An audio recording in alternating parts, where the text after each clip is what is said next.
This is the regular meeting of the Compliance and Amendments Committee of the Sunshine Ordinance Task Force, called to order at 4:02 on November 8th, 2011. Mr. Rustum, could you call the roll, please? Yes, Madam Chair. Member Snyder? Snyder absent. Member Nee? Here. Nee present. Member Washburn? Here. Washburn present. Member Wolf? Wolf present. Member Johnson? Here. Johnson present. Madam Chair, we have a quorum.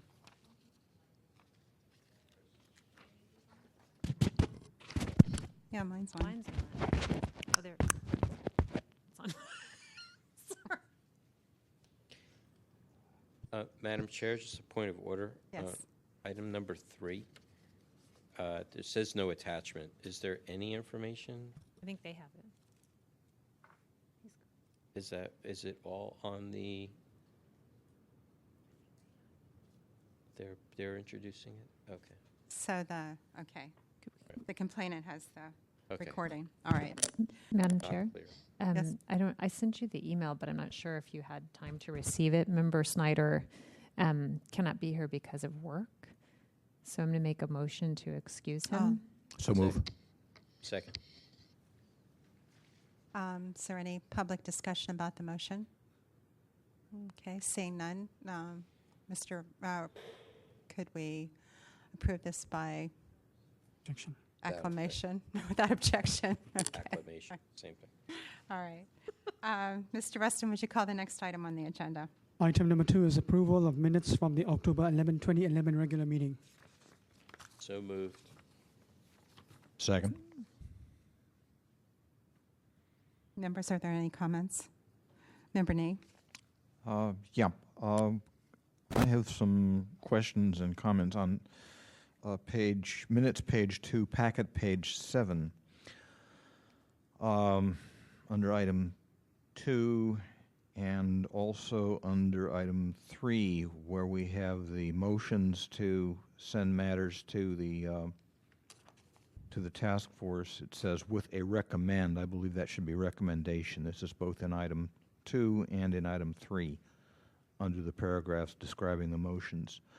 In item 2, I'm wondering if the recommendation was to forward to Ethics Commission for willful failure to comply. I'm wondering if that word willful should be in there. One of you might know better than I. Also, in item 3, where it says the motion carried by the following vote, it says ayes 3. There are 4 names in there, so I believe it should say ayes 4. Last but not least, in item number 4, under item in the first and second paragraph, it says meeting between the commission and the task force. I'm wondering if that should be the commission and the Compliance and Amendments Committee. I'm not sure on that. One of you would know better than I would, but those are my comments on this. I believe that it's should be the members of this committee, not the whole task force. Task That force. was Also, what the letter conveyed. It's also just wrong. That isn't what we voted. I'll wait till my turn, though. okay. Also, just one other minor thing in item 3, where it says ayes 3 should be 4, should be a comma after the name Johnson.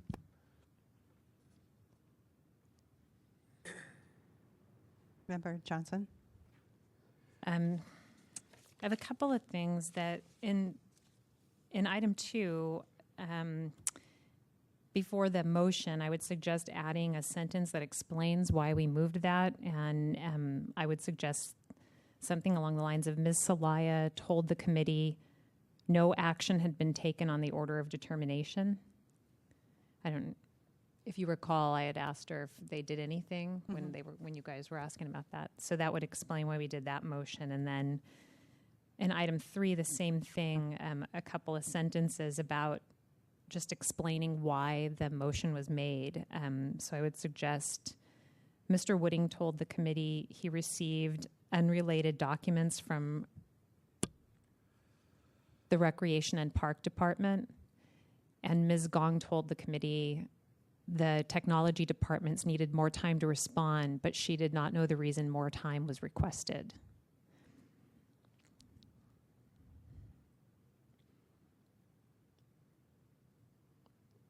And then in item 4, we did not move to send, the motion to, the request to send a letter to Supervisor Campos failed.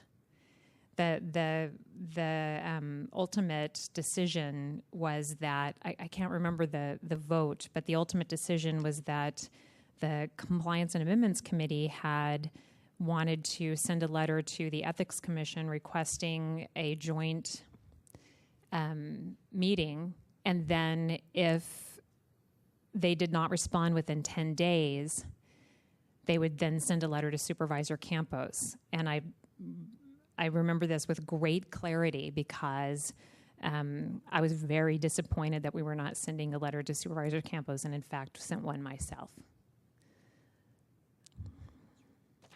We did actually CC Supervisor Campos. But this is not the motion, and it can't reflect it this way because I was very upset that we did not. This is what I wanted, but we did not vote to do this. Right, but we did. Part of the motion was that we would send a letter to the Ethics Commission and CC Supervisor Campos. I believe that was that is not what happened. No, that is what happened. That is what was done. The letter was sent to the Ethics Commission, and Supervisor Campos was copied on the letter. Did you copy Supervisor Campos on the letter? Through the chair, I personally delivered the letter to his office. Okay, but this motion is not that's not what this motion, that is not what the letter said, and this is what I wanted us to do, but it is not what we did. We sent a letter to the Ethics Commission and asking the Ethics Commission for a meeting with an open and joint meeting. And I wanted to send a letter to Supervisor Campos, but we did not. And I had added in there that Supervisor Campos had suggested a meeting between ethics and the Sunshine Ordinance Task Force, but we didn't send a letter to Campos, and this is not what the motion is. And if you go back and listen to it, you'll hear me complaining that we wouldn't be able. It would be our last chance to possibly have a meeting. So we didn't send a letter to Supervisor Campos encouraging him to officially schedule a meeting. I did that on my own, and I had to do it on my own because we wouldn't do it. So we have to change this. And if you guys want to go back and listen, if we want to, But the motion that did pass was to send a letter to the Ethics Commission and to CC Supervisor Campos. And the letter to the Ethics Commission specifically said that this was a meeting that Supervisor Campos had thought was necessary. Yeah, but that's not what this says. No, this says, needs to be revised Yeah. to reflect what we really voted on. The motion that was passed was that we send it to the Ethics Commission and CC Supervisor Campos. And there was just some discussion about what to do if the Ethics Commission didn't, but that wasn't part of the motion, if the Ethics Commission didn't respond.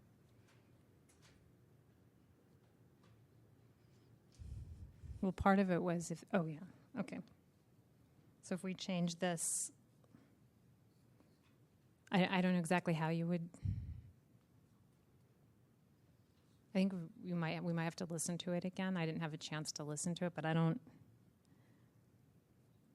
think that the motion and the maker and the second are correct. But I didn't have a chance to actually listen to it again. Okay. Well, and then Mr. Rustam, could you listen to the tape and make sure that this is correct? Madam Chair. Corrected. Member Nee? In light of all the questions that have come up, I move to continue this matter until our next regular meeting of the committee. Is there a second? I second. Before we do, I noticed something else. I don't want to lose this. The agenda change on page 6 of the packet. It says item 9 was heard before item 7, but I don't see any item 9 here, so it's confusing. Unless it was the administrator's report. That had been number 9. Madam Chair, I will have to double check on that. Yeah, if you could clarify that, because I was looking for item 9, but the administrator's report might have been number 9, but became number 6 when it was moved up to 7, but that should be clarified. Madam Chair, it may be worthwhile to, when notating an item, to include the title of the item. Oh, that would be helpful too. Right, so Mr. Rustum, if you could indicate what the item was that was moved, that would help a lot. You mean up here? Where it says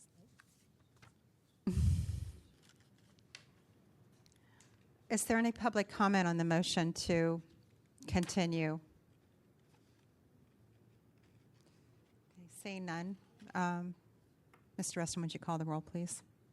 On the motion, Member Nee. Aye. Nee, aye. Member Wolf. Aye. Wolf, aye. Member Johnson. Aye. Johnson, aye. Member Washburn. Aye. Washburn, Madam Chair, we have 4 ayes. The motion passes. All right. Mr. Rustum, could you call the next item on the agenda? Item number 3 is file number 11007, review of Arts Commission's January 12, 2011 audio recording regarding the Street Artists Program. All right. The complainants have 5 minutes, and we'll take into account the need for time to get this going. Madam Chair, just a point of order. Member Wolf? I would request that the original item or the order of determination be included. To have an item on the agenda with no attachment in reference to, an issue that happened so long ago makes it a little difficult for us to make reference. That means that we have to go searching for it, and I think it should be part of the agenda. It's something. Madam Chair? Member Nee? I agree with Member Wolf, and what I would suggest we take a 5-minute recess to enable our administrator to go back, get at least the order of determination, so we can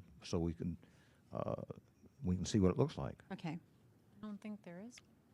Was there an order of determination? There would have to be for it to come here. It's the only way we have anybody here. Through the chair, there wasn't an order of determination because this was one of several letters that were sent to the Ethics Commission. I'm confused. So Me too. We there wrote- must have been one if we sent a letter to the Ethics Commission. We sent, I think, 4 letters regarding the Arts Commission. Mm-hmm. We forwarded those to the Ethics Commission. And this case was one of those 4, I believe. So why is it on the agenda today? It's on the agenda because the motion was made that the Compliance and Amendments Committee listen to the tape. Motion by whom? By the full task force? Vice Chair Wolf made the motion, and it was supported by, Sue Cawthon made the motion, and it was supported by Member Manny, and then Member Wolf said, in addition to that, let the committee hear the tape. Even still, because there are so many issues regarding the Arts Commission, I don't know which one that this one is referring to. And because it happened so long ago, January, it makes it a little difficult after all this time for me to be able to review it, or anybody review it without any kind of written information. Madam Chair?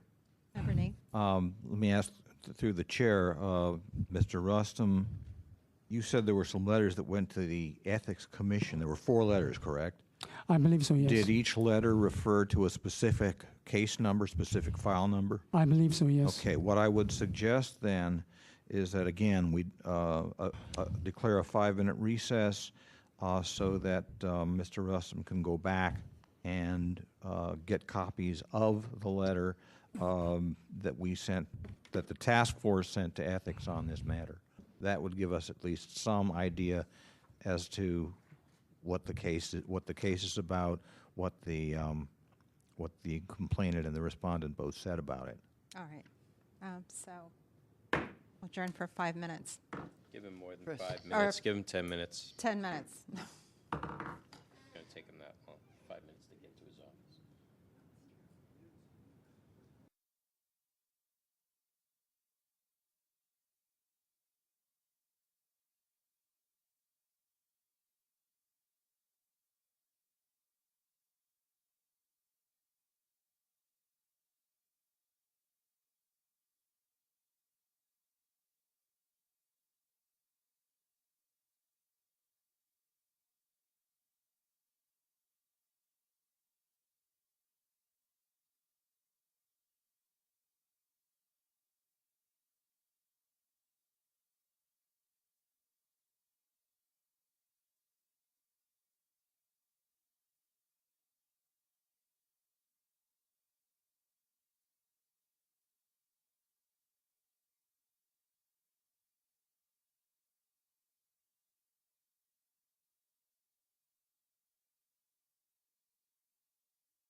The regular meeting of the Compliance and Amendments Committee of the Sunshine Ordinance Task Force is called back into order at 4:41, November 8th, 2011.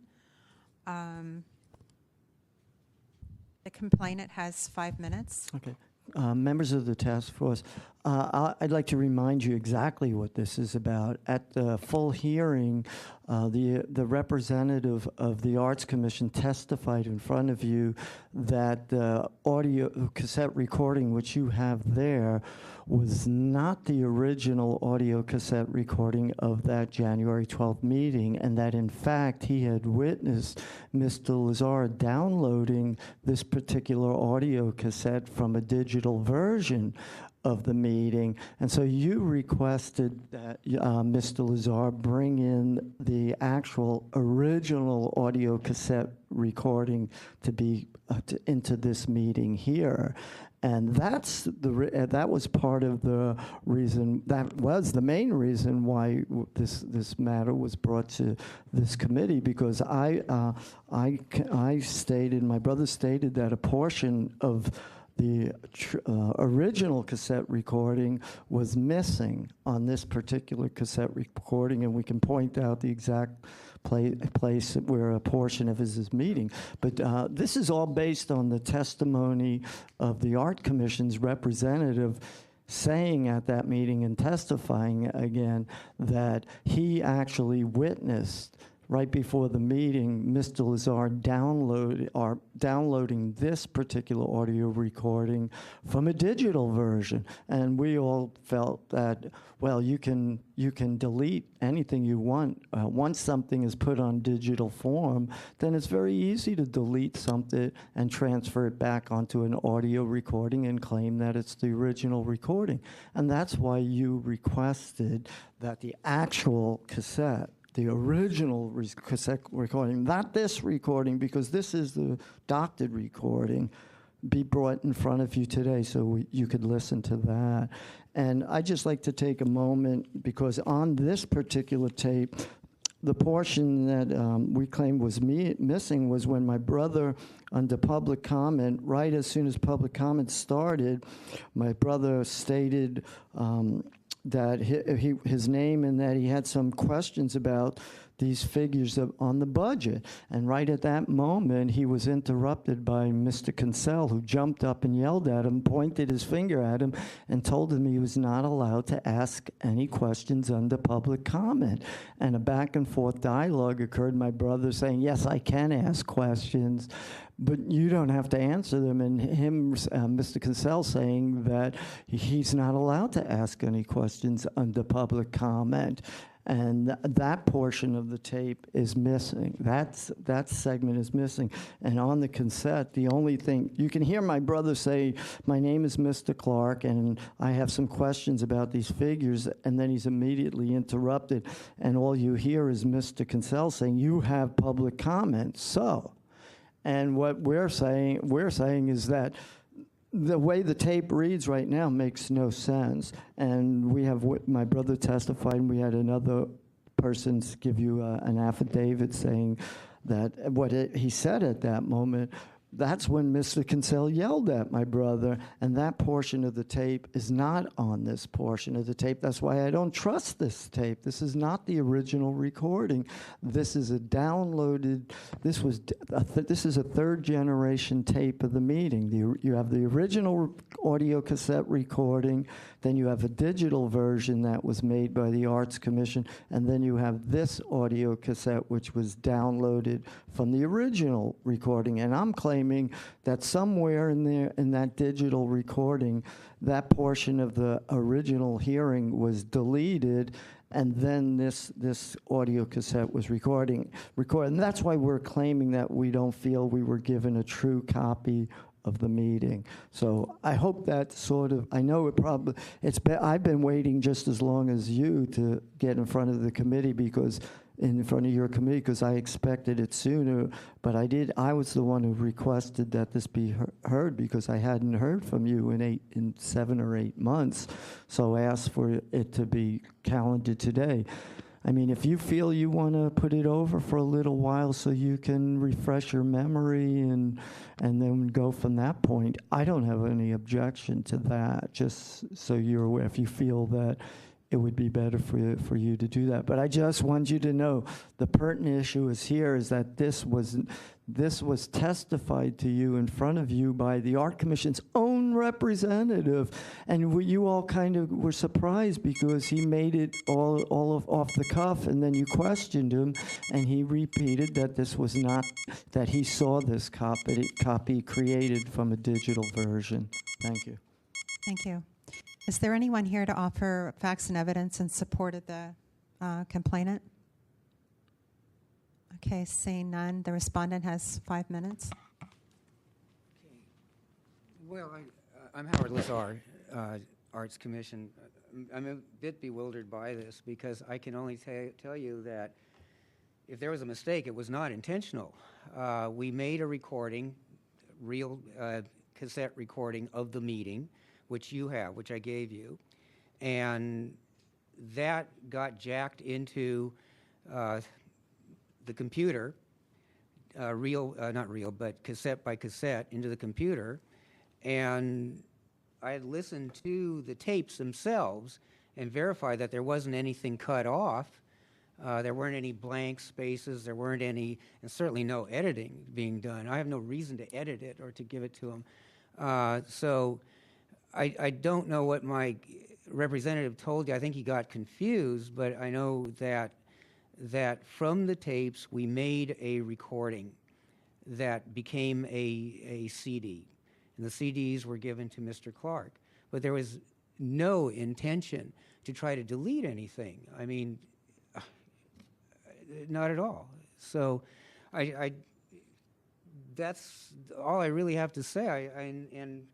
I came here to talk about the original recording. I didn't realize that he was talking about the copy that he had got from the original recording, because I can again say that the original is what was taken.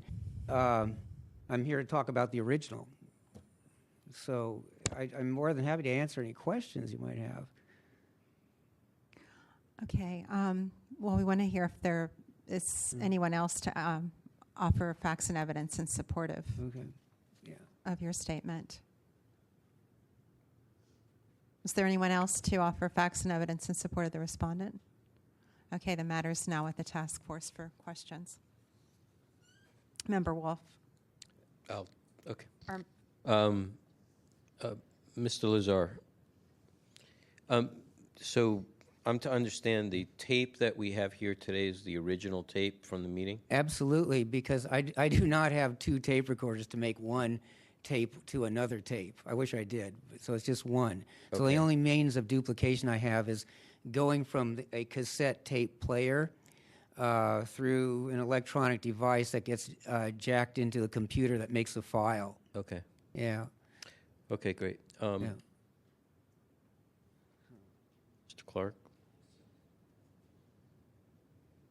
So, did you receive a CD from? Since this time, I received a CD, yes. And the you're saying in the CD that there is a deleted portion. There's a deleted portion. Yes. Okay, so your supposition is that what we're about to hear today will reveal the missing piece. You won't hear the missing piece. The missing piece is gone because at that meeting, his representatives told you that this was not the original recording of the meeting, that this was a copy of the digital version of the original meeting. Okay. So there's hold on, Mr. Lazar. Is that correct assumption?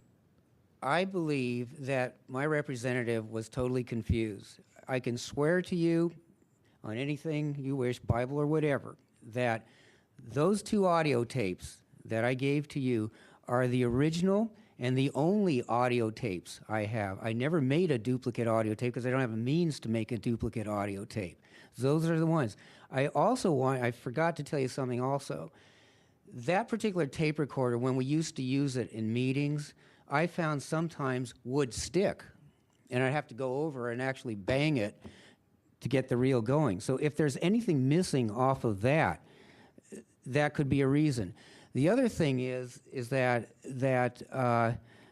and as I explained in my letter to you long ago, that there was a point where one of Mrs. Clark was speaking, and we had to turn the tape over, and he kept on speaking. Now, I don't know if it's that section that they're referring to, but of course there's a loss right there. Okay, I can't verify that. But the tape, the two tapes, the two cassettes you have, which I would like back because I'm the custodian of them, are the only ones. They're the originals. They're the only ones. So, Mr. Lazar, if the situation is that the recording came to the end of the tape, Right. and you had to flip the tape over, Right. then it should be the same as it is here. It At should the end- be. At the end of the tape, it should be. It should be reflected on the CD. But we're not listening to the CD here today. We're listening to the tape. Well, and I believe in my letter, I also said that you'll hear the chairman's gavel bang in adjournment of the meeting. And that's the adjournment of the meeting. So you got a tape. One tape has a full two sides on it, and the other tape has one side, side A, because the meeting ended on side A. I'm sorry. You just confused me. Okay, let me get my. Are there two copies of the tape? Or is it two tapes for one meeting? It's two tapes for one meeting. Okay. Two tapes for one recording. Okay. Okay, I'm Okay. sorry to confuse you. Okay. But I just, if I can be specific here, like that. Oh, okay.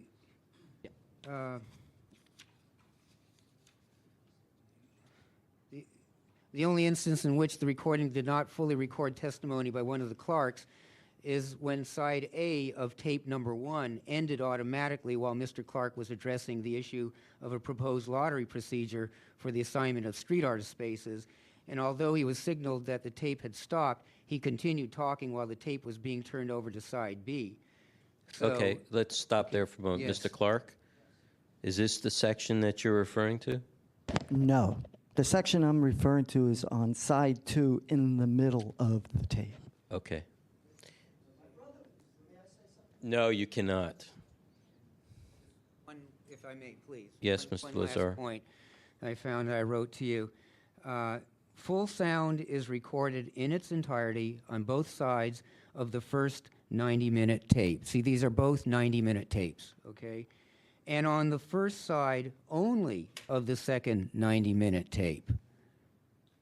Okay. The first side of the second tape recorded the adjournment of the meeting with the bang of the chairman's gavel.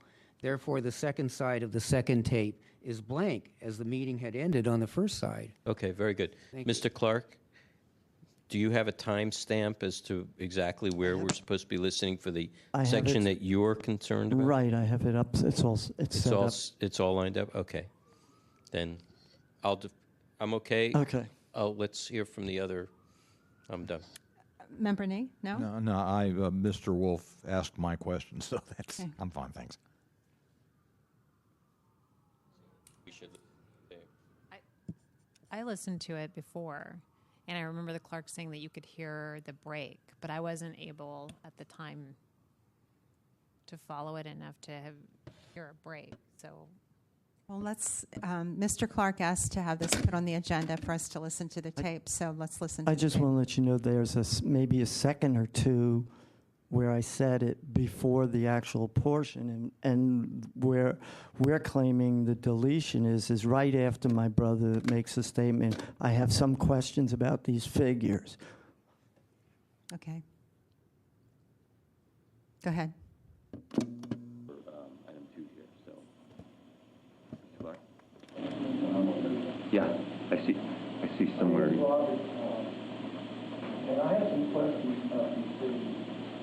We have public comment, so. See, miss. I'm Go sorry, ahead. I have part of my public comment, I have some questions about these things. I'd like to know why the controller sent an email to the art commission. That's all you need to listen to. That was the spot. He has $30,000 worth of.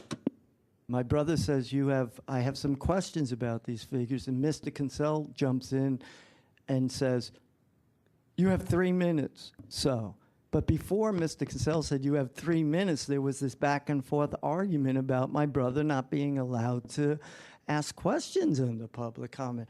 And my brother, the public comment had started. My brother was told it was public comment, and there was no reason for Mr. Cassell to interrupt my brother and tell him he has 3 minutes for public comment when he's already speaking under public comment. And what we're saying is that portion was deleted. That's in the middle of that side, and that's between the digital version and this version, because somebody's lying. Either Mr.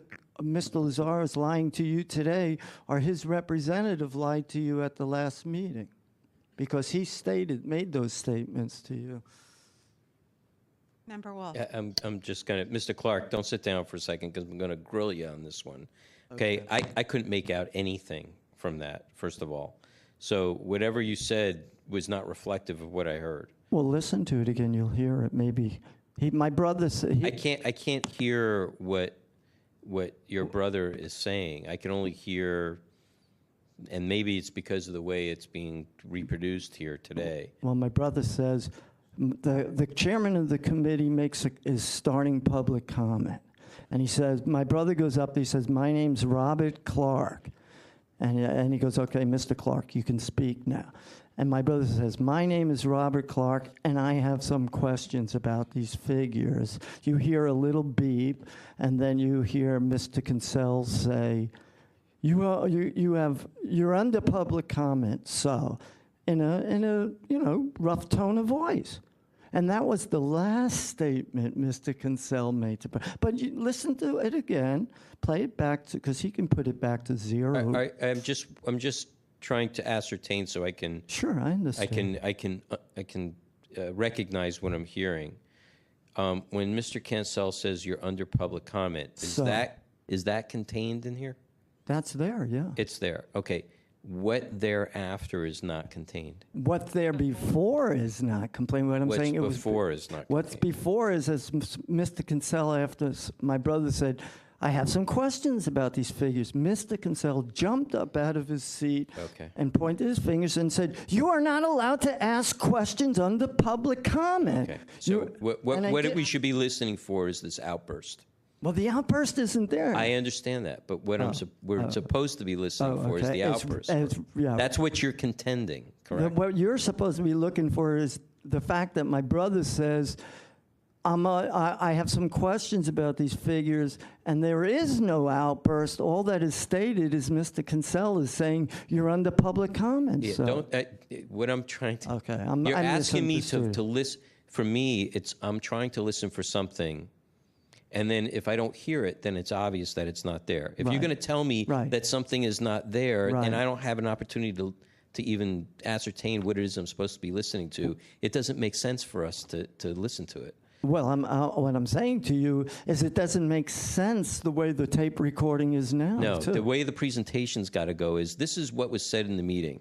This is what's not on the tape. Okay, well, what I'm saying to you, what was said in the meeting was that, and my brother can testify because he's the one who said it, but he said, as soon as my brother made that statement, I have some questions about these figures, first of all, he's under public comment. He was interrupted after 4 seconds and yelled at and rudely told that he's not allowed to ask these questions. So right. So I'm just trying to find out where that's okay. I understand. I'm trying to find out where the cue. I'm an audio engineer, so I'm looking for a cue. Okay. I'm looking for a cue. So my cue is your brother saying, I have some questions about these figures. That's right. And then after that cue, there's supposed to be some interchange. Right. That's right. Some outburst, some interchange. Yeah. Okay? And there isn't. Okay. Please play it again.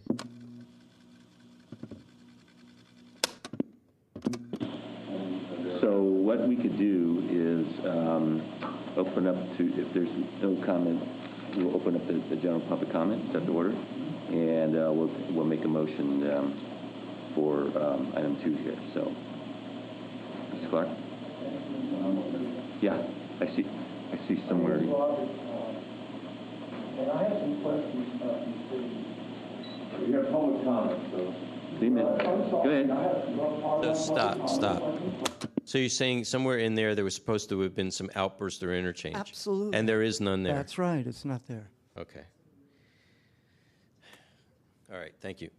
Madam Chair, as an audio engineer, professional audio engineer for more than 20 years, the only way I can ascertain if there is any blemish or omission or editing on that tape is to put it through a series of forensics tests. And it would have to go under some very sensitive audio software to be able to do that.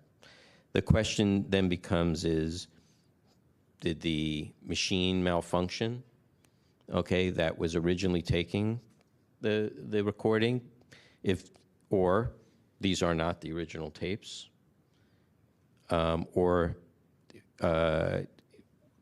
and that if they're not the original tapes, then either these were edited tapes or they were copies off of some other edited electronic version. And I'm not. Have you heard the CD or did you hear the tapes? You listened to those, okay? And Member Johnson, I'm sorry, I'm going to just through the chair. Fine. Is that all right? Member Johnson, did you hear any blemishes or anything, or did you didn't hear any outbursts that they're claiming or anything like that? No, and when I listened to the tape, I listened to all of both of them because I was looking for either a section that seemed unusual because that's what they had stated, or a place where there was like something where maybe they were restarting it, or where there was an abrupt ending so that you could hear the flipping, and I didn't hear any of those. So Let's, okay, what do you propose, Member Wolf? It's very hard for me to ascertain anything listening to it in this kind of environment. I would need to put on a pair of headphones, that are in a very quiet room and be able to listen for certain things just on the outset. Beyond that, it would have to go in for some sort of forensic testing. And they can tell if there was a break in the audio at any time. They can, align backroom noise, if there's any changes in backroom noise. I mean, there's all kinds of filtering and adjustments you can do with regards to that. So, I mean, considering this is in the middle of the tape and not at the end of the tape, as Mr. Lazar was suggesting, that there would be some sort of a natural break, because there's no recordable tape at the end of the tape. That's no concern to us right now. We're listening to recorded material in the middle of a tape. So the question is, Chris, can I actually see the tape itself?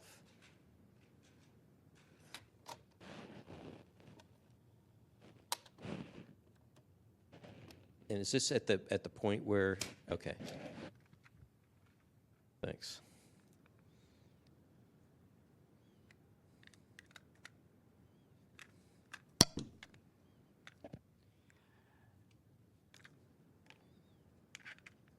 Madam Chair, Yes. I have a recording of the tape put on CD if it's Okay. of any interest. Did that CD come from Mr. Lazar? No, it's my own CD. Oh, okay. Thank you. And how did you obtain that CD? Did you make it I off this recorded tape? it off the tape. Okay, great. What I'm doing right now is I'm looking to see if there's a physical splice in the tape.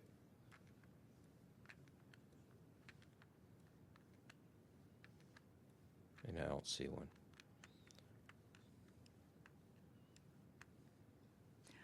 I'd like to move the hearing along and hear the rebuttals from the two parties.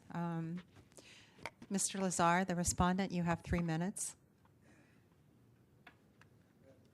The only thing that I'd like to add is when I used to make tape copies in tape, cassette tapes, and I believe I've made it for the Clarks and for many street artists, it was such an easy thing to do because I would just jack in one tape recorder to another tape recorder and go about my business and then flip it over. It was no problem.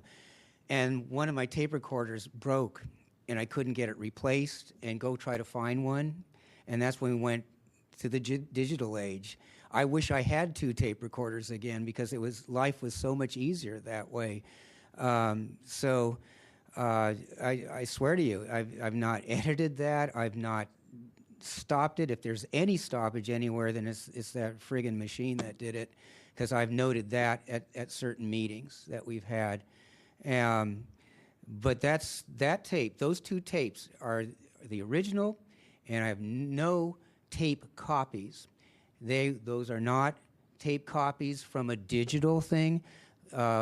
Whatever the representative told you, that's not from me. Okay, I think he was confused, and that wasn't from me. That's the original McCoy, which you have right there. And I swear to you that I did not fiddle with that, edit it, or anything, because I have no reason to. Okay. Thank you. The complainant now has 3 minutes. He's not the complainant. Yes, I am. We're both complainants in this one.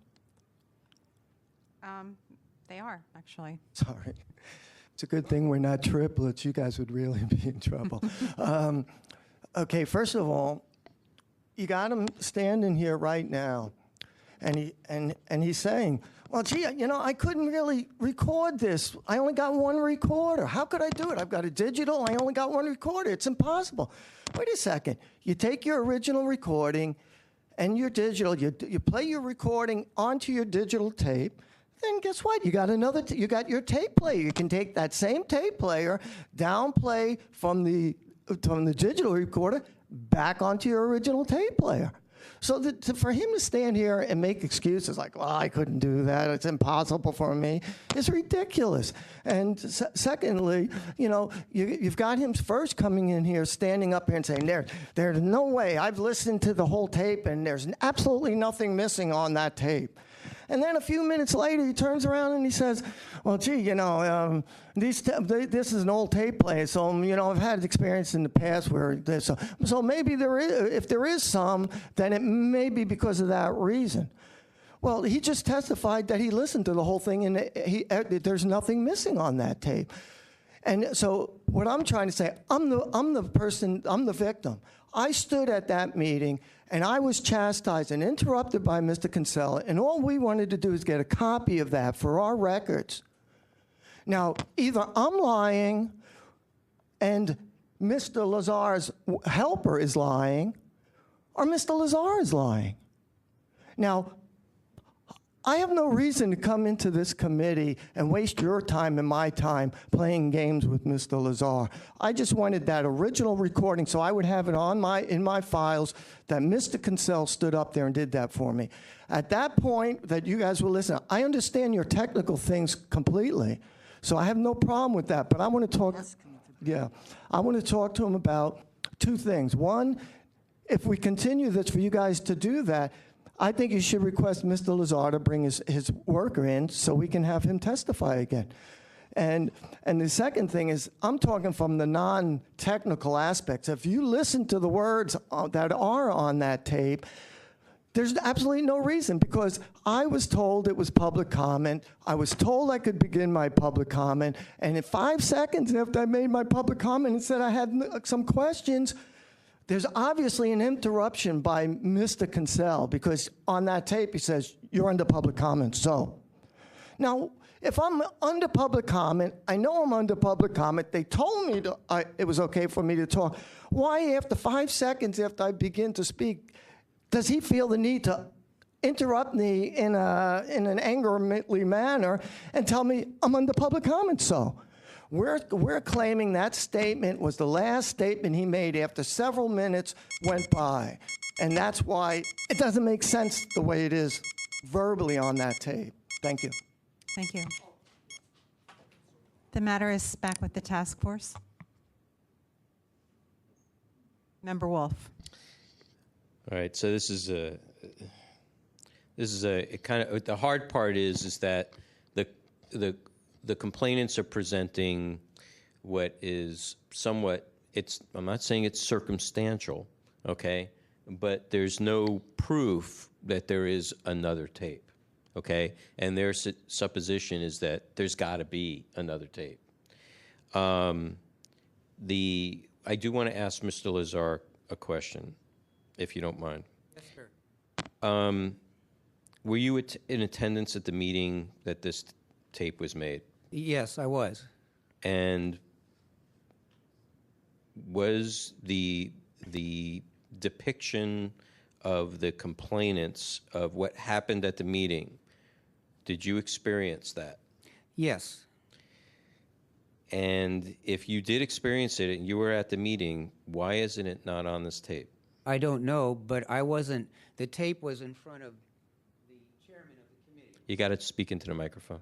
Well, if you can picture, the tables were set up in a U-shaped pattern, okay? And the chairman and his committee were sitting at the bottom of the U, and I was sitting at one of the wings of the U. So I wasn't near that tape recorder, except for the time when it would come to the end of a side, and I would get up and turn it over and start the thing. I understand, but we're talking about an area that is in the middle of the tape. I understand. And we're not so talking about at the end of the tape. I just observed it. Okay, but I wasn't within arm's length to do anything to that tape. That's all I'm saying.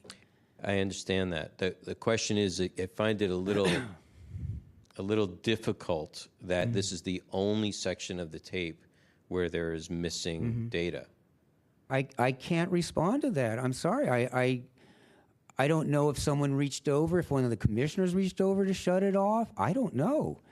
I was on the side watching everything, taking my So you were not notes. in control of the recording device at all? No, only for setting it up and turning over the sides. And at no time you were in its proximity? No, I was off. Okay, thank you very much. Yeah. Madam Chair. Member Name? Mr. Lazar, Yes, sir. Given what you've just told us, do you know who was actually controlling the tape recorder during this process? No, because as far as I know, it was set up in front of the commissioners. That's it. So any of them So could- we could- press a button. We press a button so it starts. Okay. You know, I'm the one to usually just But press, or sometimes the chairman would press the button. Within whose reach was the tape recorder? Who actually? Chairman of the committee And and so- and a commissioner on either side of him. Thank you. Yeah.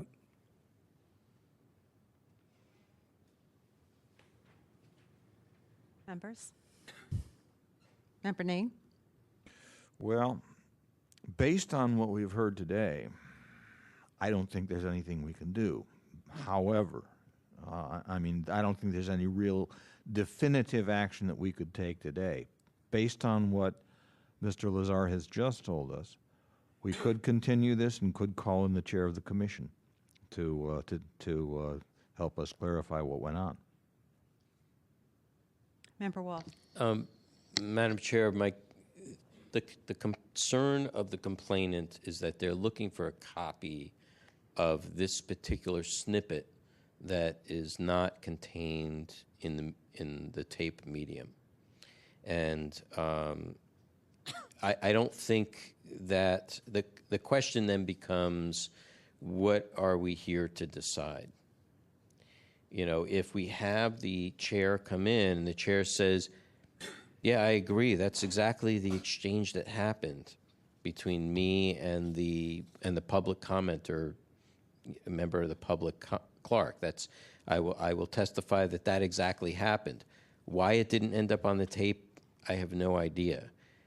You know, the question is that they're asking for public information that is supposed to be available, that's not available. We don't know for sure, except through testimony, and we can't make anybody in these proceedings be sworn under oath. So we have no, and I'm not saying anybody's lying, but we have no ability to be able to subpoena or be able to have searches or whatever like that to be able to find whether this is actually the original or not. So my concern is that, there's no way to retrieve. The question is whether it is somewhere else or whether there was something wrong with the equipment. Why did the equipment happen only at this particular place and no other place? I don't know if Chair Johnson, if she had listened to the whole thing, had noticed that there were any other, anomalies in the recording through her experience of listening through it. It just I'm concerned about this in that kind of way, because listening to what I can listen to, normally if there was a tape stopped and then began, you would hear something, because these are mechanical machines, so you'd hear some mechanical changes, and if it was professionally edited, then it'd be less likely to hear those.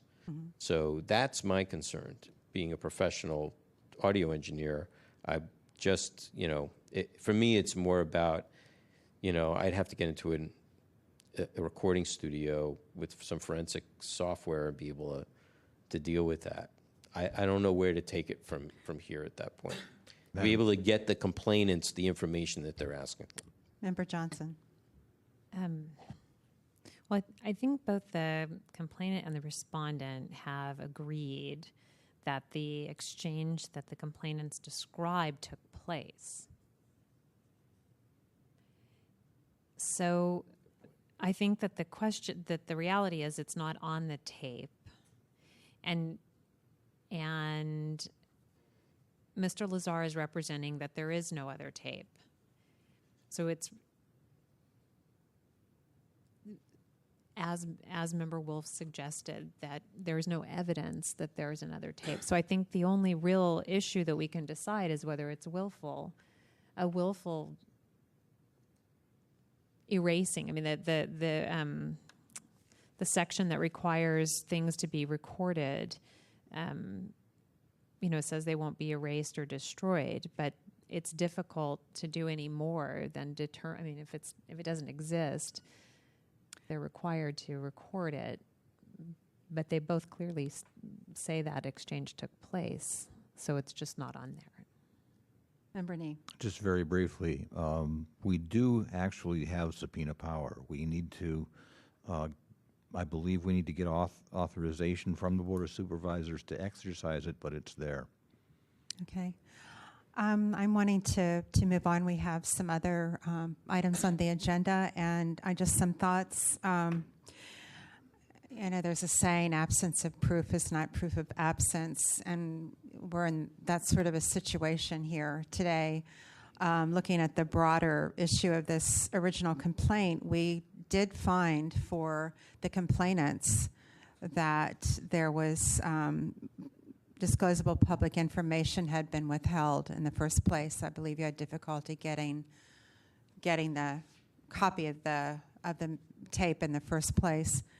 Some other problems with repeating to failing to appear. There's no order of determination. That's a different case. Right. We have. Oh, you're right.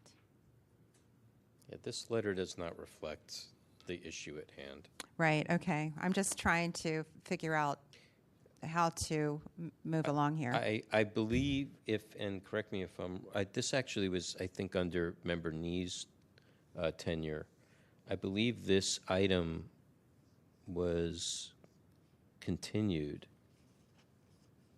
and Chris, maybe you can refresh my memory, was continued so that we can hear this tape, so that way the CAC could make a recommendation back to the full task force so that it can finish the item. All right, thank you. Is that correct, Chris?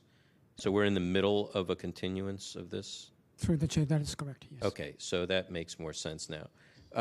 Madam Chair, I'm wondering if maybe that since both sides agree that the occurrence did happen and that it is not on the tape, that if there was the ability to have the exchange reproduced in writing so that it can be made available in an official set of minutes, whether that would suffice for the complainants so that they have a record. Their purpose is to, and the purpose of what we're here today to hear is to whether there is a record or not. That's a solution to it, okay?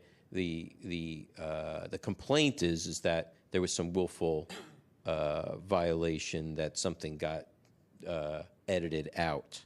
Okay, I don't know how to deal with that without sending this out for some forensic work, which we have no budget for.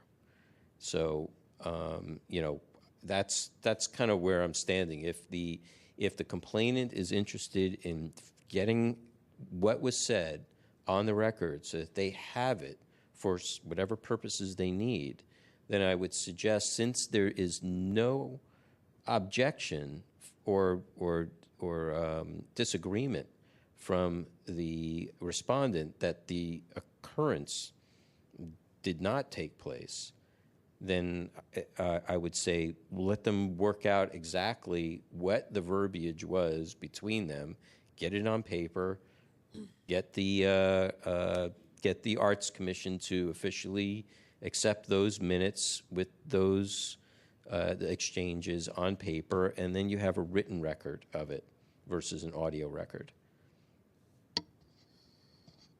Could refer it to the task force with that, I guess. I don't know. Okay, why don't, do I hear a motion to refer this to the full task force for this solution? Yeah, I would make that a motion. Okay. Second. Chris, was that, do you need me to clarify that at all? Through the chair, yes, please. Okay, so the recommendation to the task force is that since both parties agree that the occurrence and the verbal exchange took place at the meeting in question, that both parties work together to recreate as best as possible what was reflected in that meeting, in this section that's missing on the tape, on paper, and that the result be made part of the official record and minutes of the Arts Commission, and they to approve them as such. And then I'll expand on it during the meeting. Okay, is there any public comment on the motion? Seeing none, Mr. Rustin, would you call the roll? Yes, Madam Chair. On the motion, Member Nee. Aye. Nee, aye. Member Wolf. Aye. Wolf, aye. Member Johnson. Aye. Johnson, aye. Member Washburn. Aye. Washburn, Madam Chair, we have 4 ayes. The motion passes. All right, Mr. Rustin, would you call the next item? Could I just say one thing real quick? Through the chair, Mr. Rustin, when you put that on there on the agenda, the full agenda, in light of the disagreement that DCA Threet and I had about the referrals from this committee, let's try to word it as a hearing for action, for possible action, and a referral from here, so that we have a broader, that we could take other action if necessary, but that we're going to take action on that. Does that make sense? We can talk about it. Through the chair, yes. Thank you. Okay. I'm sorry. Now it's time for general public comment on matters that are not on the agenda. Okay. Seeing none, Mr. Rustin, would you call the next item on the agenda? Item number Member 4. Johnson, I'm sorry. On our agenda, the agenda for today, it just says public comment. Same thing with future agenda items 7 and 8. It's missing the lingo that we usually have on there that says for items not on the agenda. So if we could include that next time. You know, it normally says for items not on the agenda, Right. so that it's more detailed. And then so I don't have to go back later on item 8, it usually, instead of just saying future agenda items, it usually says,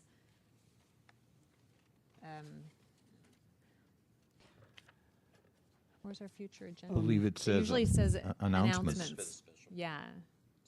Yeah. Oh, Mr. I'm sorry. Rustom? Madam Chair, members of the committee, and also members of the task force, what is happening is Rick Caldera is standardizing all the agendas and the minutes of all the committees under his control. This committee isn't under his control. Yes, but the agendas, he wants it done this way. So, Member Wolf? Mr. Administrator, I would like to suggest, and if it needs to be a directive from the task force, that you resist any of that and you refer Mr. Caldera to the chair or to myself when those items come up, because that is a complete change and misdirection of what our regular normal practice is. And to edit out, like now we're getting down to words on a page to edit out, for headings on regular agendas is going a little bit too far. So I would suggest that I know that he's your supervisor, but your work is with us.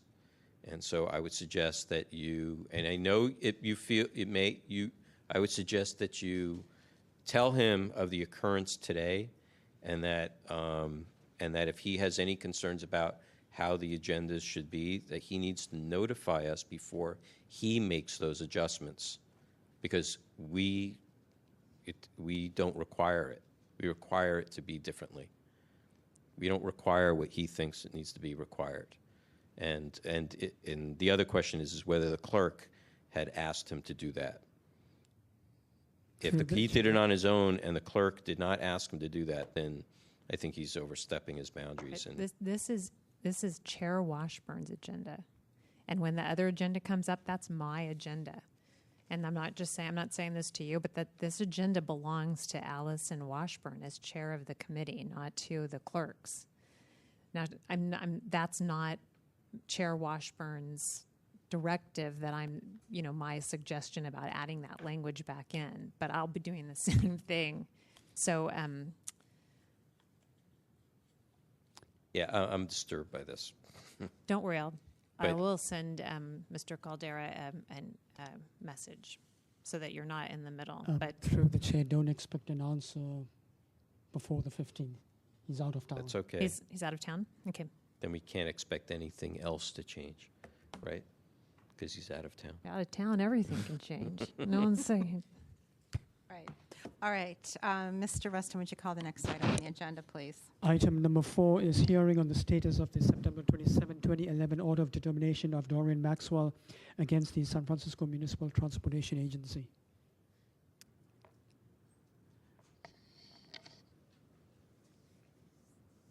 Mr. Maxwell, you have 5 minutes.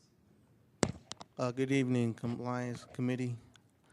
My name is Dorian Maxwell, and what I have here that they submitted to me thus far is the new MOU. Is not the one that we're working under right now.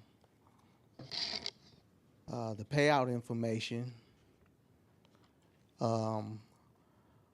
excerpts from a Proposition G literature, and these are not things that I asked for. I asked for any and all documents, actuarial studies, Article 5 and 35 agreements. They are Article 35 agreements, and I would like to read you an excerpt from one of the actuarial studies that was dated for the fiscal year 2009-2010.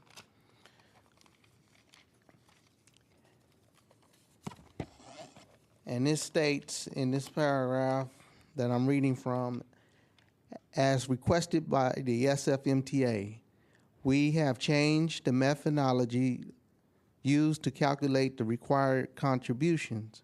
In the past years, the value of the benefit provided by the San Francisco was compared against other transit systems with the greatest value of benefits. In this report, the required contribution has been determined by comparing the benefits provided by San Francisco with the average value of the benefits provided by the other transit systems. The average value method is consistent with the method used to determine wages.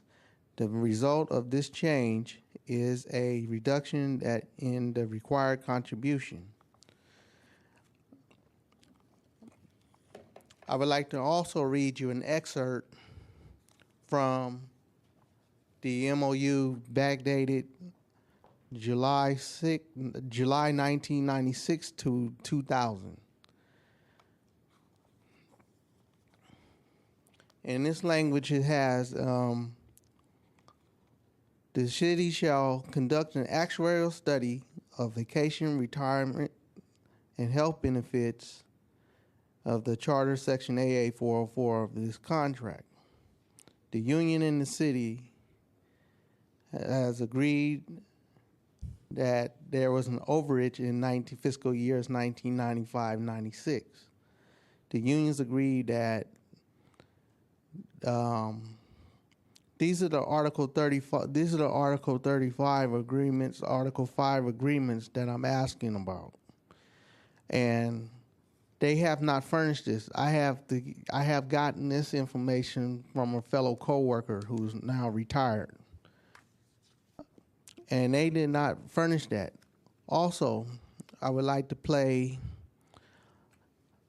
There's more agreements out there that were made. I would like to play an excerpt from a meeting of the Board of Supervisors dated January 21st, 2010.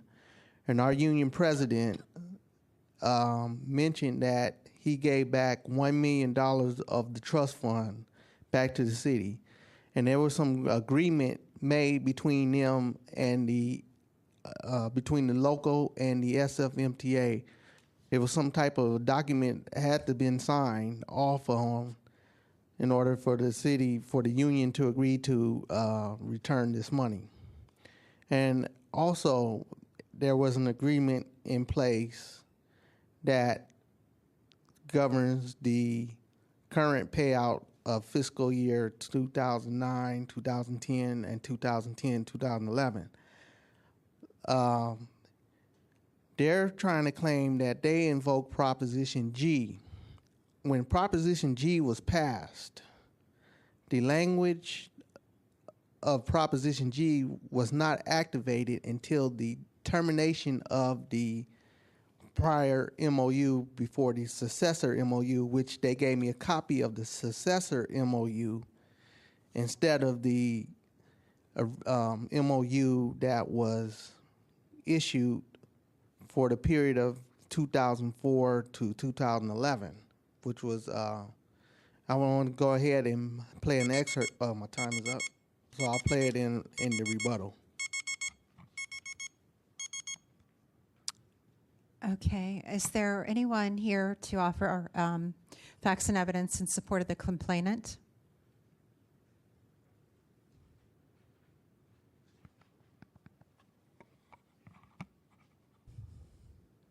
Well, my name is Mike Bernardo. I'm an operator. Kay, and I will second about the Prop G being invoked. Kay, it did not overrule any existing MOUs, and our benefits were not improved when Prop G passed, so therefore they cannot say that they are invoking Prop G when it passed to the ballot. It did not take effect till July 1st. That's when we were affected, so therefore they cannot prorate the trust fund for 2010, 2011. And also, as far as anybody giving it back, That is illegal. Executors have no right to take the beneficiary's money for any purpose at all, and anything over $25,000 is grand larceny, and that is also a felony. Thank you.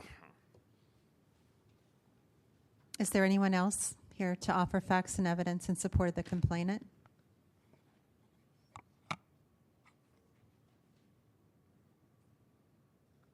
Seeing none, the respondent has 5 minutes.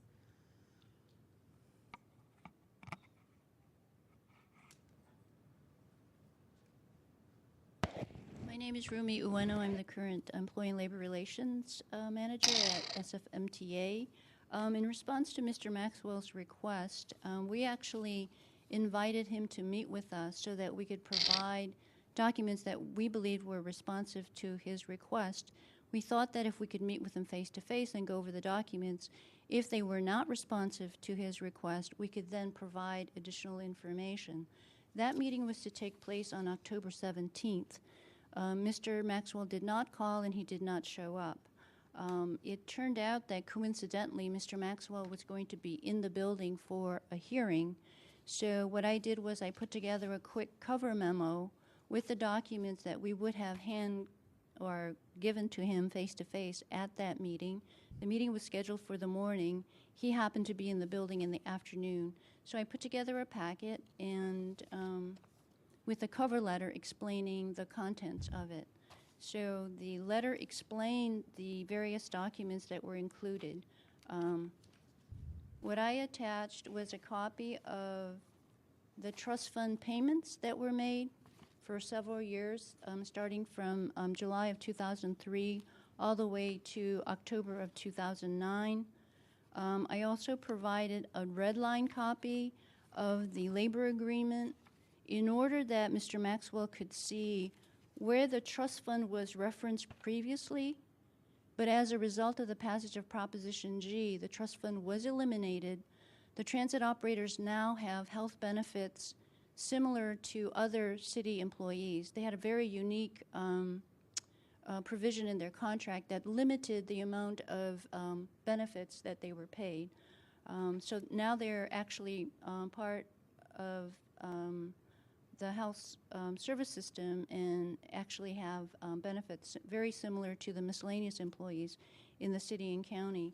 So I'd like to just hold up for you the version that we gave Mr. Maxwell so it's very clear that, yes, indeed, there was a reference to the trust fund previously, but as a result of the passage of Proposition G and negotiations that took place this past spring and summer, early summer, that was eliminated.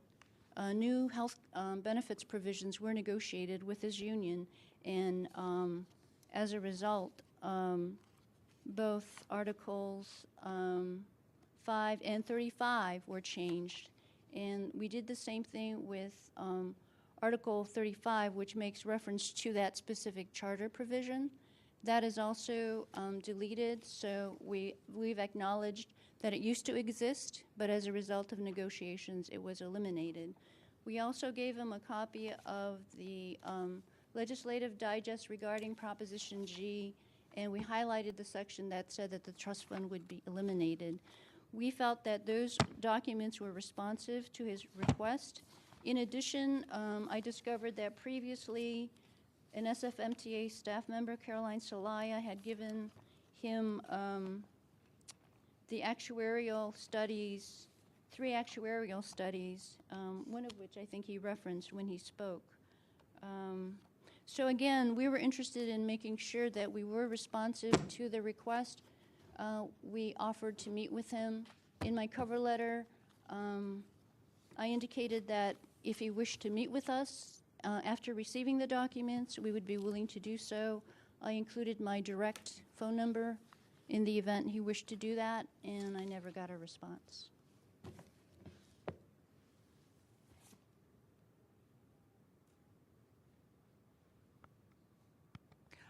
Is there anyone here to offer facts and evidence in support of the respondent?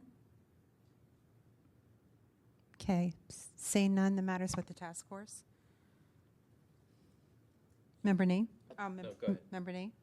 Mr. Maxwell? Oh, I just wanted to offer that I was the one that called his immediate supervisor and did offer to meet with him and scheduled the meeting for the 17th that Ms. Bueno was speaking of. So I'll just speak in support of that part of it. okay, thank you. Member Nee? Mr. Maxwell, please. Okay, a couple of questions. First of all, we have in our packet a copy of the documents that the respondents wanted to hand you on the on October 17th. Have you seen these documents? Yes, that Ms. Bueno was I've referring seen to? them, Okay. and they're not what I'm looking for. They are not what you're looking for. That's correct. Okay, now, second question. You just heard Ms. Bueno say she offered to meet with you on October 17th, that you, I guess, had agreed to meet with her on October 17th, and that you did not attend that meeting, you did not call, and basically she said her door has been open. So I'm just curious to know, number one, why you did not show up for that meeting on October 17th, and number two, she said she wants to meet with you to find out what it is you're looking for. If these documents aren't what you're looking for, what are you looking for?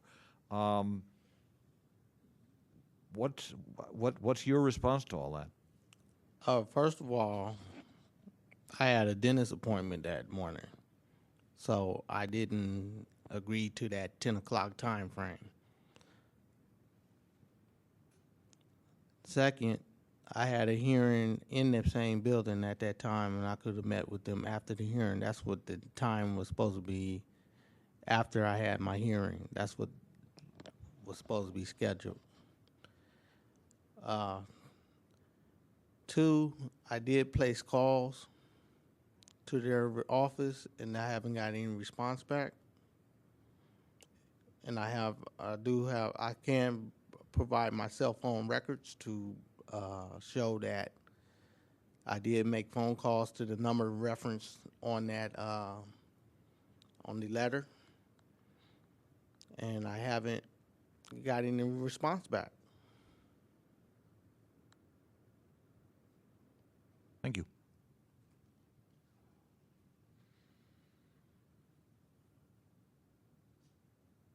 I have a question for the respondent, Ms. Leonardo. You want to know? I'm sorry. That's okay. Leonardo was the other person. Okay, I'm terribly sorry. What is your last name again? Ueno, U-E-N-O. It's like bueno, drop the B, it's Ueno. Okay, all right. So you've heard the complainant explain that he tried to reach you numerous times after this meeting didn't take place. So could you... I don't have any voicemail messages from Mr. Maxwell. I was also available if there was a misunderstanding. I had staff call Mr. Maxwell at home to find out if there was a mix-up about the time. There was no answer, so she left a voicemail. I went downstairs to hand-deliver the packet when he arrived for his hearing. I was available that afternoon, but Mr. Maxwell did not indicate that he was available to meet with me. If he'd like to, we can set up a meeting right now and go over which documents he still seeks. We're still willing to provide that. We made efforts to give him the specific documents that would actually show what happened to the trust fund, because it seems that that's where his interest lies. So we're willing to meet with him. We're still willing to meet with him. I think we just have to match calendars and figure out what will work for both of us. We're happy to give him whatever information he needs to answer any questions he may have as to the fate of the trust fund. The fund itself is actually administered by a board of trustees that involves his union, Mickey Callahan, the department head for human resources for the city, the assistant controller, one of the executive directors of SFMTA, and a member of the finance staff. So they make decisions separate and apart from me or my staff, and I'm not party to those discussions. But with respect to documents related to the labor agreements, we'll gladly share those with Mr. Maxwell. Okay. Member Johnson. So this trust fund was part of the money that the transit operators received because they didn't get full benefits at the end of the year. Right. And it So, was dispersed by the trust fund, not and that's what Prop G was revising, or Prop G eliminated it, and rather it also eliminated. so. The But my salary question, formula. my question is, in our order of determination, it says any Article 35 agreements between Local 250A and the SFMTA regarding future trust fund payouts. So I do see that you provided payment information, which is, we asked, and I do see that you provided two types of copies of legislation changes regarding the trust fund contributions. You have the Prop G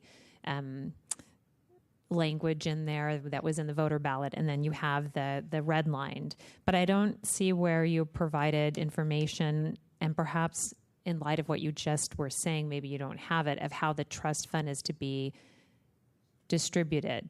Is that? I don't have that. Could you? I can't hear you that well. Can you get the microphone? We don't have that as SFMTA. As I described, the trust fund is actually administered with those various people who are appointed either by the city or the union, and we don't have any information regarding future payouts. So he would have to talk to Mickey Callahan? Well, my understanding, he could also ask his union. They're active members of the Board of Trustees for the trust fund. Is the city part of the Board of Trustees? Does the Yes, SFMT have a yes, representative? yes. Then he doesn't need to ask his union. He's asking you. I'm not a member of the Right. trust He's fund. asking the SFMTA. So the SFMTA has a sort of a responsibility as part of the city to respond to him. I mean, he can ask his union if he wants My to. understanding is any future payouts is currently under settlement discussions between attorneys, and I'm not privy to that information. But who would he? I'm just trying to find out if you could provide us with perhaps a name or the proper department for him to go to ask. Not that you don't have to know with specificity that they can tell him, but I'm just trying to figure out who he might ask about those negotiations, even if so that they can have an opportunity to tell him what the city thinks is privileged or whatever it is they think about it.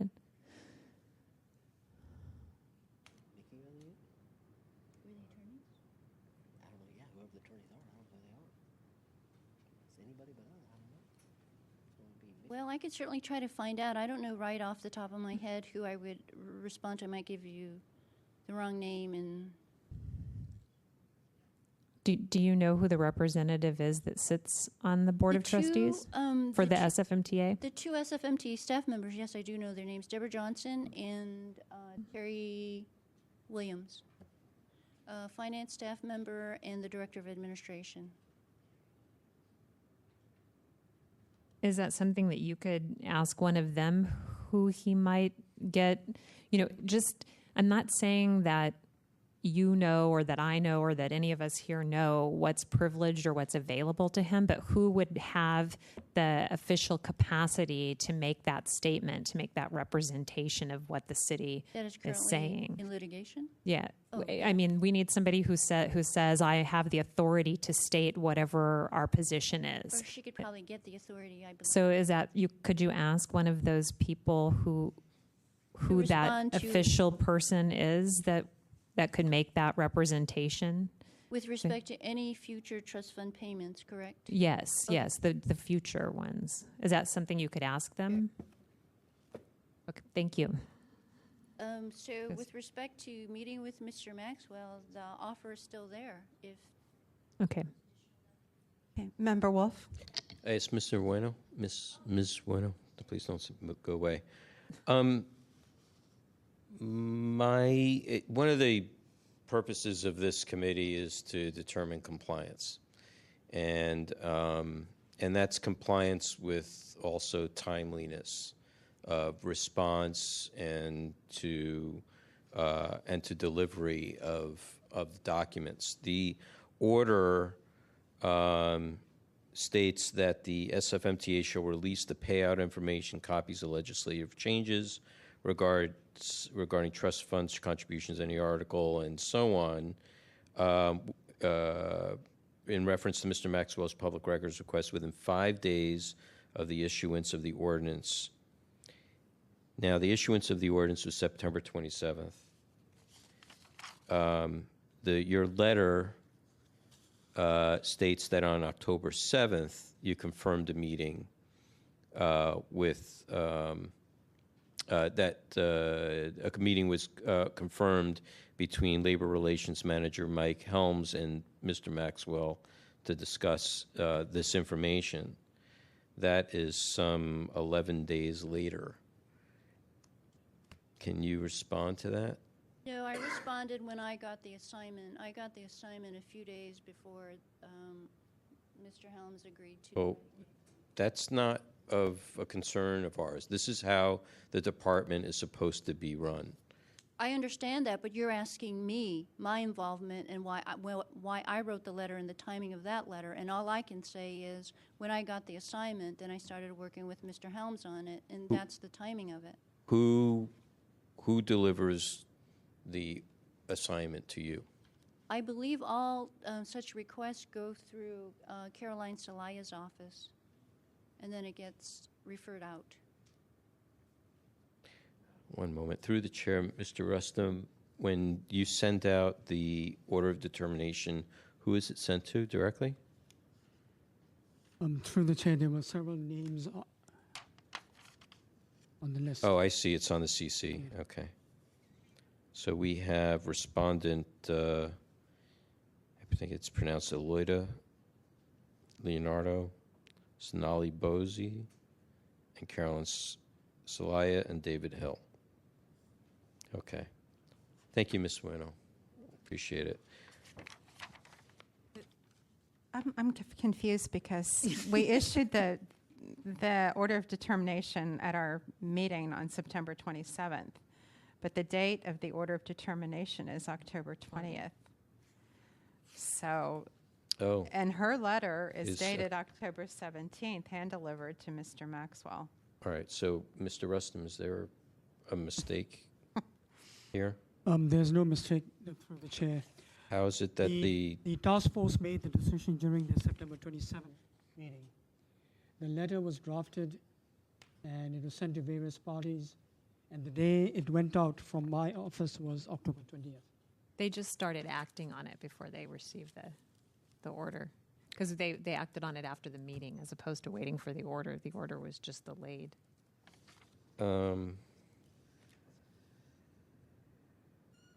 We told them with pretty very specific at the meeting. Well, my concern is that looking at our headings, and looking at the order of determination, it says within 5 business days of the issuance of this order.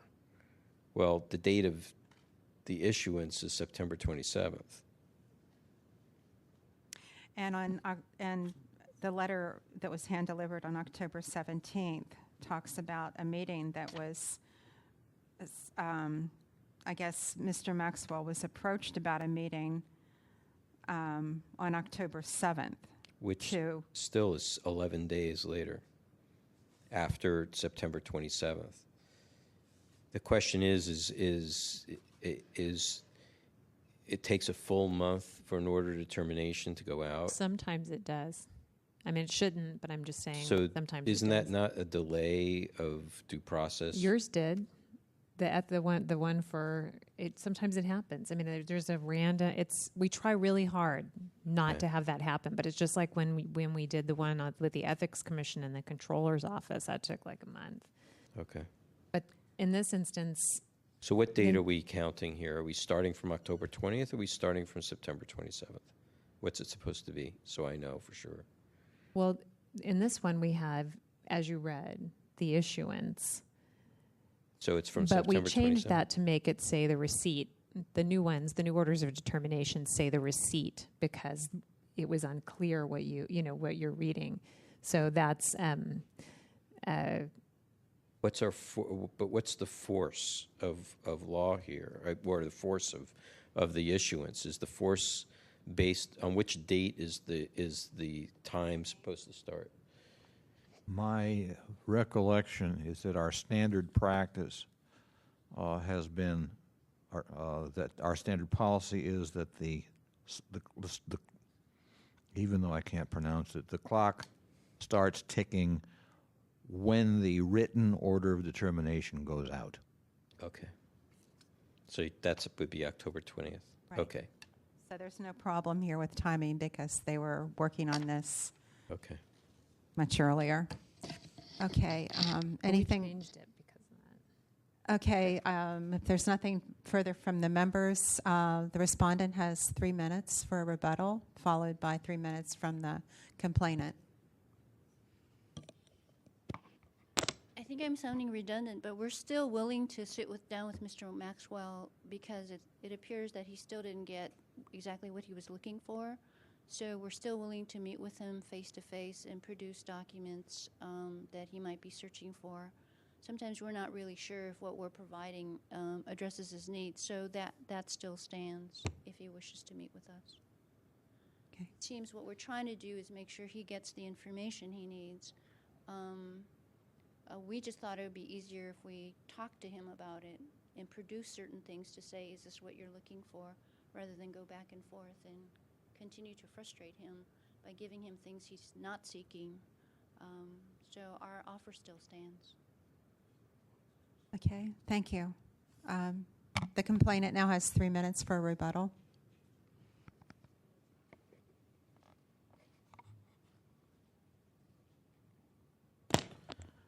I believe the original request speaks for itself that says any and all documents pertaining to the trust fund.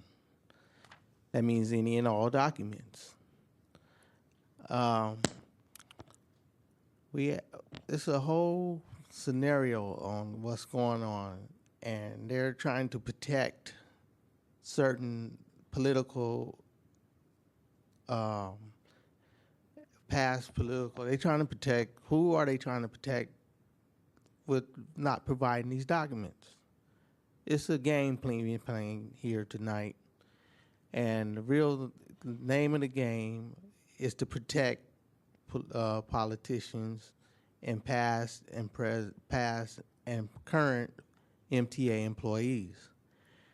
There is some grand larceny going on with our trust fund money, including our union. Our union is not being cooperative in furnishing me the documents. I had to go to the next person, which is DSFMTA, which is the city. They're trying to protect these individuals for over the years, and they're not furnishing the information that we need to find out the truth about what actually happened with our funding, with the money that we paid out of our own pockets for overcharging us for health care benefits when the rest of the city gets lower benefits, ripping us off of vacation time when the other city departments got their vacation time is greater than what we get. So what I'm asking for that has to be done tonight is have this matter referred to the civil grand jury for an investigation. And when I ask that, because there's a crime that's been committed against the operators of the San Francisco Municipal Transit Agency. And another thing that has to happen, someone needs to be held accountable for their actions. Because there's money that's been taken out of our paycheck, and to help who?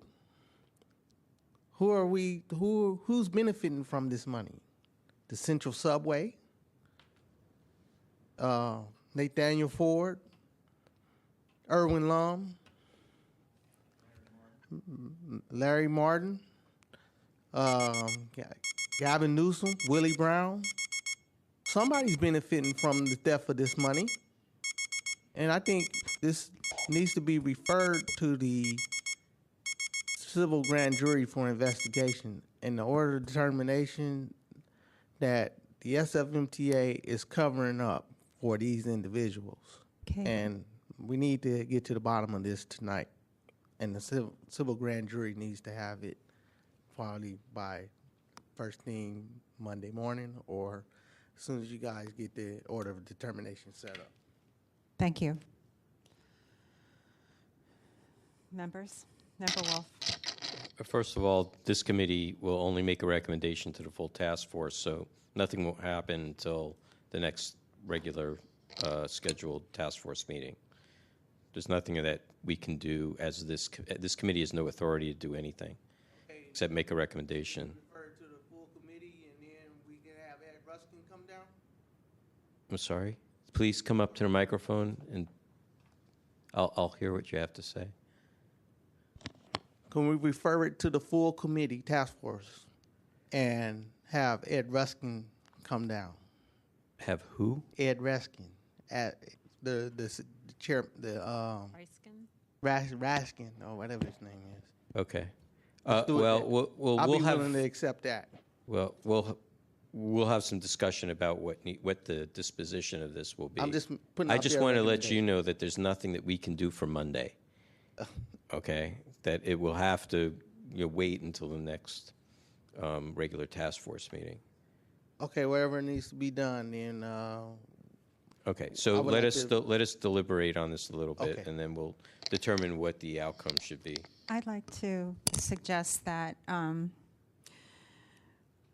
we urge the parties, we urge Mr. Maxwell to meet with the staff from the SFMTA. They've indicated a willingness to work with him to obtain the information that he's seeking and to do that. And then I recommend that we refer this back to the full task force to see if there has been some compliance.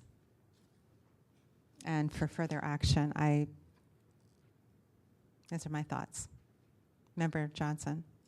I agree with you, but I would also add that the future payout information be sought as well, or at the names, the assistance to the requester of who he needs to see to get that future payout information, because they're stating that they don't have it. And also, as you may or may not know, if you read Fog City Journal, Sean Ellsburn and I went round and round about this very thing on Prop G. This is why he and I don't get along. So I'm very interested in this. And I don't own a car. I want them to take care of Muni because it's why I live here, and there's not many places we can go to where we can have that kind of transportation. But as you know, or may not know, the Chronicle has an article about this today because that legislation is over, and the union lost. They get the Muni gets to keep some of that federal money. So there should be some more information available to you if that lawsuit is over. If it's not still litigating, you need to ask them about that. So, but I would add to what you're saying, that they make sure that it's not just that they find out where he can go to get that future information. Right. I think they indicated they would be happy to help with that, too. Okay. Member Nee. Yeah. Just a friendly suggestion to the complainant and the respondent. Since you are going to attempt to accommodate each other on this, what I would suggest is, first, the complainant, even though it may require a little extra work, the complainant type out a complete list of what he's looking for and send it either by email or on paper to the respondent. You can, at that time, request a meeting or not, or, you can follow up with phone calls, whatever. Second thing is, when the respondent receives the complaint, look over very carefully what it is, when the respondent receives the request, I'm sorry, not a complaint. When the respondent receives the request, look at it very carefully, item by item. Figure out which of the items you can provide on your own. Figure out which ones you cannot. And on those you cannot, there is a responsibility within the Sunshine Ordinance that when you don't have a document, you help the requester find the document. You find out where the document is and tell the request, and then you can either request the document on behalf of the requester, although you don't have to do that. The other thing you can do is tell the requester, I have ascertained that the document is with such and such an agency, such and such a person, in such and such a location. They know that you want the document, arrange it with them. So there are ways that going forward that you can begin the process right now before this comes before the full task force in, I believe, 3 weeks. It's a matter of you can kick the wheels in gear right now or soon thereafter. So do we have, I'm wondering, do we move to send this back to the full task force for monitoring compliance? Or do we bring it back to this committee next month? Well, I think we're still in compliance. We're dealing with the compliance issue here. If they fail to comply as what we're suggesting, then we'll take the appropriate action thereafter. For me, reading the October 17th letter from the MTA and then providing some. Well, let me ask, Mr. Maxwell. Let me ask you a question. On October 17th, they said that they had arranged. You two had arranged for a meeting on October 7th. I understand that you had some issues on that day that you couldn't make the meeting, but they also said that they provided you with some information. Did you receive that information on that day? Yeah, I got it at the hearing when I had my hearing. So they delivered, or just had it waiting for you there? It was there when I got there, so it was hand delivered. Okay, and when you read it and you saw it wasn't what you wanted, did you contact them back and say that it wasn't I what really you didn't wanted? look at it until I got home. So. Well, okay, but that was back on October 7th. No, they gave me the letter October 17th at the hearing. No. I see you got the letter, but what about the? Oh, that has the document. So October 17th. Okay, so on October 7th, did you call them or contact them after October 17th? Yes, I have several times. I have cell phone records to verify that. And you got no response? No. Did you try writing them? Email? Anything like that? No, because I thought I was it's going okay. to. It's not a requirement. I'm just wondering if you had, gone out of your way to do such a thing. Okay, I appreciate it. Thank you very much.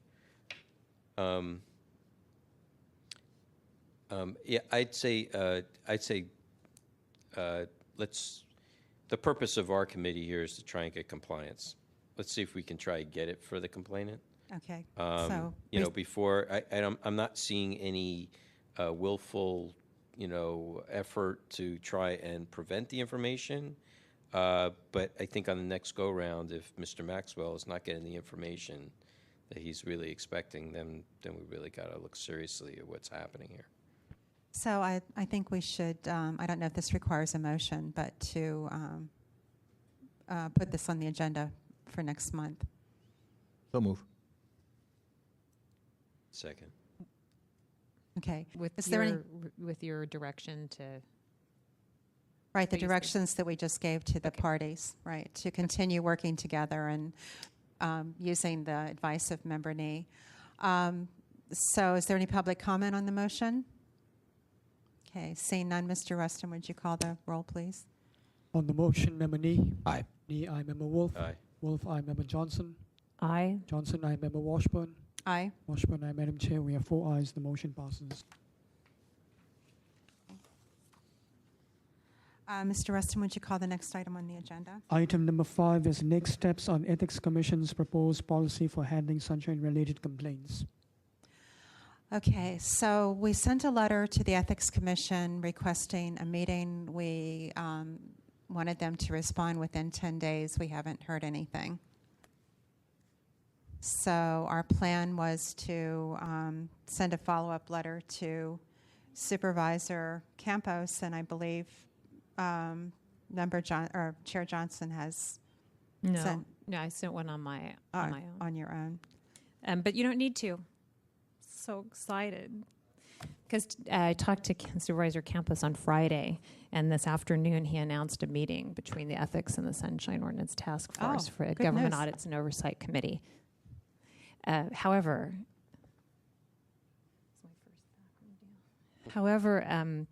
the Ethics Commission is meeting on the 14th, and their agenda is not yet released, is it? November 14th? Yes. That's next Monday. Next Monday. And Mr. St. Croix had indicated to Supervisor Campos that, and believe me, Alan Grossman is monitoring this like minute by minute. So I think one of the things we need to decide or figure out how to handle, maybe you guys would know better than me because you've been on here longer, but the Supervisor Campos indicated that, meeting the Government Audit and Oversight Committee agendas are pretty packed, so he's not certain when a meeting could take place, and certainly not before Monday. So we don't know yet if the regulations will be on that agenda. It's just that Mr. St. Croix had represented they might take them up in November. So if they are on that agenda, how do we want to urge members of the task force to be there to comment on it? Do we want to, I don't know how you want to handle that, but I certainly will be there. And of course, we'll have to see if the agenda comes out. I also think that a formal, perhaps an official thank you to Supervisor Campos from the chair of this committee, saying, committing that members will be present for that meeting whenever it takes place. Right. Okay, Member Wolf? So I just want to get the timing right here. So has the Ethics Commission considered any of the proposed policy at all? We don't know. It's just that Mr. St. Maybe that's something we could ask him. Mr. St. Croix said that he was going to. He told Supervisor Campos at Government Audit and Oversight a couple months ago or a month ago, whenever it was, that they may take it up in November. And we know there are meetings on the 14th. So we could ask him. I suppose they actually know whether they're going to put it on there or not by now. So I guess we could ask Mr. St. Croix if he intends to put it on there on Monday. My concern is whether they will take action on it. Right. So I'm wondering if it would not behoove us to send a communique to Supervisor Campos to send a request to the Ethics Commission that they not consider the policy until that joint meeting happens. There is that, or we could ask them. It doesn't be, considering that we want to have this meeting, we're still open to having a joint meeting with them. It doesn't have to wait for government audit and oversight, but clearly a meeting is needed. So that's something you could ask too, along with what Member Wolf is saying. Are you going to take action? We would hope that you would not, so that we could have a meeting and maybe again request it in light of this new. There's no hearing date for GAO, but it's been introduced.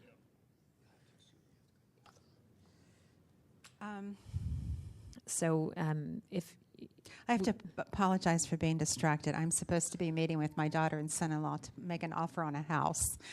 right now, Yeah, really Oh. soon. So I'm trying to. I'm sorry, I've been texting. I hate doing that. It's all right. I'm just kind of distracted. So, could you send me an email with outlining what should go in this communique? to the Ethics Commission. Right. Okay. Could you do if you could do Yeah. that? I'm assuming it would be, we want to have an open and joint meeting because it doesn't have to be before government audit and oversight. That would be nice, but. Right. Member Nee? Yeah, whatever we do going forward, I think it would be helpful to us to remember that Mr. Grossman played a major role in shaping the statement that the task force sent to ethics. And at any meeting that we have, whether it's directly with ethics, whether it's showing up for ethics next meeting next Monday, whether it's having the meeting with the GAO committee, whatever we do, I think we need to keep him in the loop, and I think we should invite him to be one of the people speaking for us, because he has been such an integral part of what we've done. He still is. He sent an email to me and Allison about, and that should continue, I think. No, absolutely. I guess I was assuming that would be the case, that because he knows all of this so intimately, he would be our best spokesperson. But we also need to be present. So, Member Johnson, if you could send me some bullet points to be covered in a letter, then I'll get that off. and you don't mind sending a thank you note, an official one from the committee? No, I don't mind. To Supervisor Campos? No,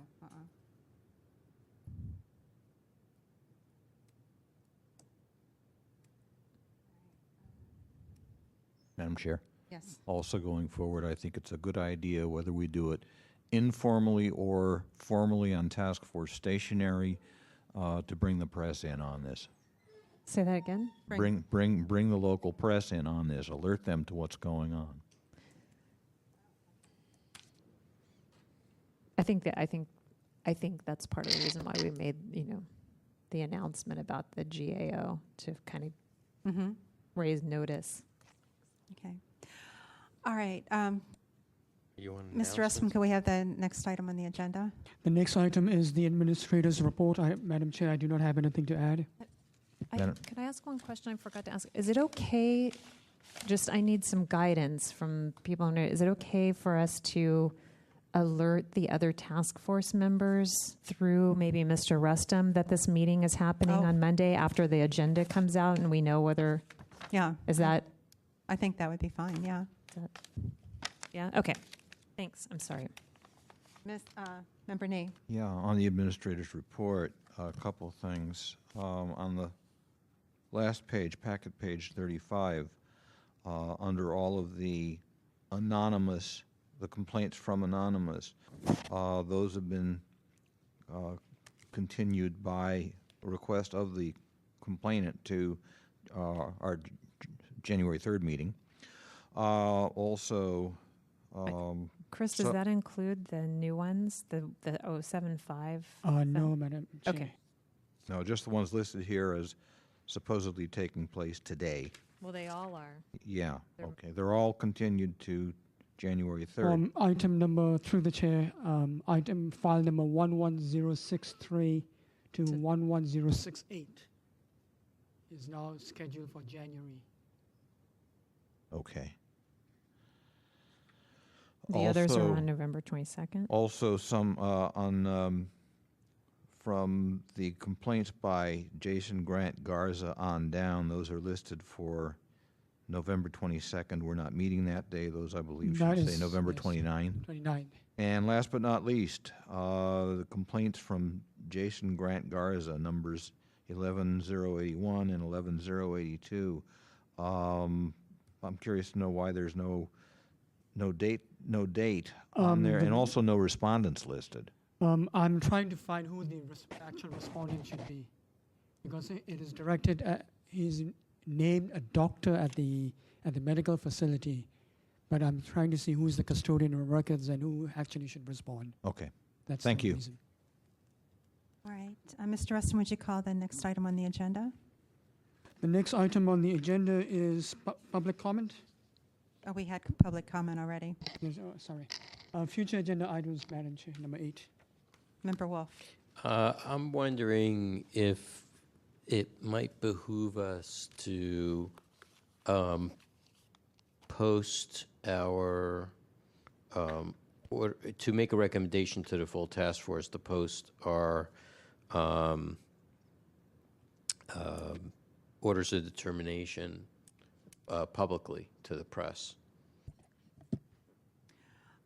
Is that something we could put on the agenda for the full task force meeting? Through the chair, I had asked Mr. Rustum about setting up an interested parties list the way Ethics Commission does. I just got one from Ethics. Mm-hmm. And I noticed when Mr. Rustum, did you get that email? Yeah. Through the chair, yes, ma'am. I noticed that when I wanted to put a button like Ethics has for an interested party list and then send out press releases like they do. And I noticed that Chair Costa of the Education Outreach and Training Committee has an outreach to the media section on their agenda. So I sent him an email talking about that discussion about an interested parties list. Okay. So maybe you could send an email to Jay. Mm-hmm. I'll work. And then we'll see where it can come back to us, obviously, and then we'll see where it goes. Okay. I'm just wondering if it's the will of the task force to. Yes. Okay. Okay. I'd like to suggest that we adjourn so I can Okay. go to an important meeting. So moved. Second. Thanks. The meeting's adjourned at 6:23.